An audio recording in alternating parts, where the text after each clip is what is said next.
Baik, Assalamualaikum, salam sejahtera, salam GBN, salam Malaysia dan salam kuasa ketiga. Jadi, tanpa melengahkan masa lagi ya, saya ingin memulakan hujahan saya berhubung dengan tajuk hari ini, iaitu isu MOU. Ya, Anwar kini wajar letak jawatan, satu laporan polis sudah dibuat. Keabsahan kerajaan kini mustahil dipercayai sekalipun menang usul percaya. Jadi apa maksud saya? Ya, sebelum saya lanjutkan, ingin saya tegaskan MOU yang saya maksudkan adalah MOU yang telah saya utarakan, yang ditandatangani di antara pemimpin kerajaan dengan pemimpin gabungan dan parti politik tertentu, termasuk Anwar Ibrahim, Zaid Amidi, Abang Johari, ya, Syafiq Abdal, dan juga ya, GRS iaitu Haji bin Noor. Okey. Jadi MOU ni, dalam perincian saya sebentar lagi anda akan tahu tentang mana ianya menimbulkan kerisauan, menyebabkan perlunya Perdana Menteri letak jawatan. Tetapi secara amnya, isu-isu bersangkut dengan MOU telah saya utarakan, dan telah saya juga jemput seorang peguam tersohor ke rancangan saya untuk membincangkan isu ini, iaitu ketidakberperlembagaan MOU tersebut dan bagaimana ada klausa-klausa di dalam MOU ini itu yang bersempadankan dan berbaur jenayah di bawah Seksyen 124 Kanun Keseksaan, ya. Jadi saya akan perincikan benda ni, tetapi anda disarankan untuk menonton siaran bersama Muhammad Hanif Katri. Anda pasti akan mendapatinya menarik di YouTube Regi J. Siri Taudin. Pergi ke kolom live dan rujuk di sana, dan juga rujuk live saya semalam. Di penghujung siaran ini anda akan ditujukan kepada link live tersebut. Jadi anda tonton di sana. Okey. Jadi saya pun telah menulis satu artikel berhubung dengan apa yang saya hendak hujahkan hari ini.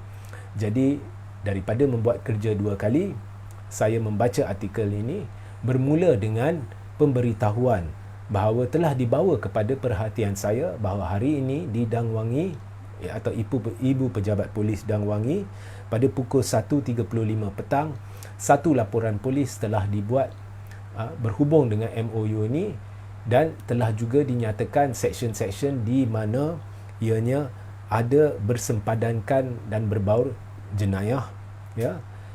Jadi malam nanti saya akan terbitkan, ya, salinan laporan ini atau intipati laporan tersebut.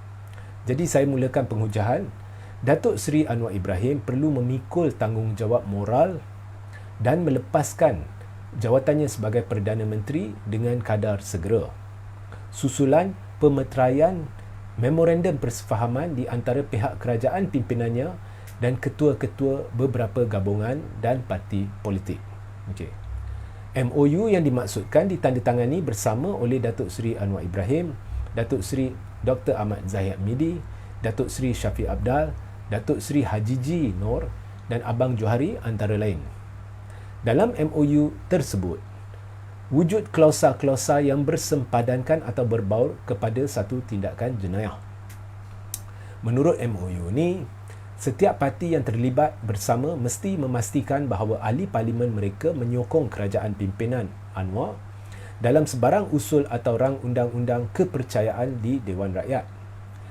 Ini adalah satu ketetapan ya, yang tidak berperlembagaan dan tidak mungkin dikuatkuasakan, dan boleh ditafsirkan sebagai satu ugutan atau paksaan terhadap ahli-ahli parlimen untuk menyokong Perdana Menteri dan kerajaan pimpinannya. Maka tidak demokratik, ya. Ini bersifat diktatorial. Di bawah Seksyen 124 Kanun Keseksaan, jika ada sesiapa yang cuba mempengaruhi atau menghalang seorang ahli Dewan Rakyat daripada melakukan sesuatu yang dia berkuasa atau berhak untuk lakukan di bawah undang-undang, maka dia dikira sebagai melakukan jenayah dan boleh dihukum penjara bagi tempoh 7 tahun. Jadi ini satu aspek yang melanggar undang-undang. Memang sah wujud elemen paksaan dalam MOU yang dimaksudkan itu, dan ini adalah berdasarkan kewujudan satu klausa yang mentafsirkan secara palsu bahawa kegagalan ahli-ahli parlimen menyokong Perdana Menteri boleh menyebabkan mereka hilang kerusi di Dewan Rakyat. Hakikatnya, secara berperlembagaan, parti politik tidak hakikatnya selagi perlembagaan parti politik tidak dipinda untuk menyatakan dengan jelas bagaimana seorang ahli parti politik yang turut merupakan ahli Dewan Rakyat boleh dianggap telah keluarkan parti, selagi itulah ahli berkenaan tidak boleh diarahkan kosongkan kerusinya di Dewan Rakyat semata-mata dipecat parti atas sebab melanggar ketetapan parti. Dengan mengambil kira elemen jenayah yang wujud dan disebabkan MOU ni mentafsirkan secara palsu dan tidak berperlembagaan status kerusi Dewan Rakyat ahli parti yang tidak menyokong Perdana Menteri, sebarang usul percaya selepas ini sekalipun memihak kepada Perdana Menteri sukar dipercayai dan akan sentiasa dibelengui soal legitimasi. Adakah ianya sah ke tidak? Ini bermakna keabsahan kerajaan pimpinan Anwar mustahil ditentukan secara efektif dan memandangkan Anwar dilantik sebagai Perdana Menteri dalam keadaan beliau tidak memiliki majoriti, beliau akan sentiasa bergelar Perdana Menteri kerajaan minoriti.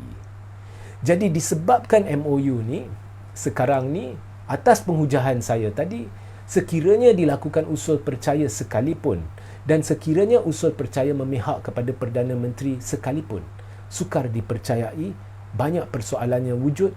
Adakah MP-MP melakukan sokongan terhadap Perdana Menteri dalam keadaan tertekan? Semua ini bersempadankan kepada pencabulan lunas-lunas perlembagaan, bertentangan dengan keluhuran perlembagaan, ada unsur-unsur diktatorial dan apa pun, oleh kerana Anwar dilantik dalam keadaan tidak memiliki majoriti dan oleh kerana Anwar wajib menentukan keabsahannya menerusi usul percaya dan memandangkan sebarang usul percaya sekalipun memihak kepada Perdana Menteri sukar dipercayai dan sentiasa dibelengui soal legitimasi, maka langkah moral yang paling tepat perlu dilakukan oleh Anwar pada hemat saya adalah untuk meletakkan jawatan ataupun mengusulkan pembubaran parlimen kepada Duli Yang Maha Mulia Seri Paduka Baginda Yang di-Pertuan Agong. Perlu saya nyatakan di sini, kesemua ini adalah angkara Anwar sendiri, iaitu kerajaan yang ditubuhkannya dan juga Anwar setelah dilantik Perdana Menteri, malah sebelum dilantik Perdana Menteri pada ketika berlaku seminggu tu yang belum ada pelantikan Perdana Menteri, pelbagai naratif palsu, pelbagai pekau-pekau palsu yang diwar-warkan oleh pihak yang berkait sama ada secara langsung atau tidak langsung dengan Anwar dan Zaid Amidi, sama ada di media sosial mahupun di media arus perdana. Contoh yang saya beri di media arus perdana, penggunaan istilah kerajaan perpaduan. Jadi seeloknya Anwar berundur kerana beliau sedang menimbulkan dalam masa tempoh tak sampai sebulan satu suasana yang cukup menggerunkan, meresahkan, majoriti rakyat yang sememangnya tidak menyokong Pakatan Harapan dan Barisan Nasional pada pilihan raya umum ke-15. Dan sekiranya Anwar tidak dapat memikul tanggungjawab sebagai Perdana Menteri dengan cara yang betul, sehingga menimbulkan kecelaruan moral, akhlak, dengan naratif-naratif palsu dan unsur-unsur yang bersempadankan paksaan dan ugutan terhadap MP-MP, maka seeloknya Anwar berundur dengan kadar segera. So itu sahajalah penghujahan saya untuk live ini. Sehingga kita berjumpa di lain masa. Assalamualaikum, salam sejahtera, salam GBN, salam Malaysia dan salam kuasa ketiga.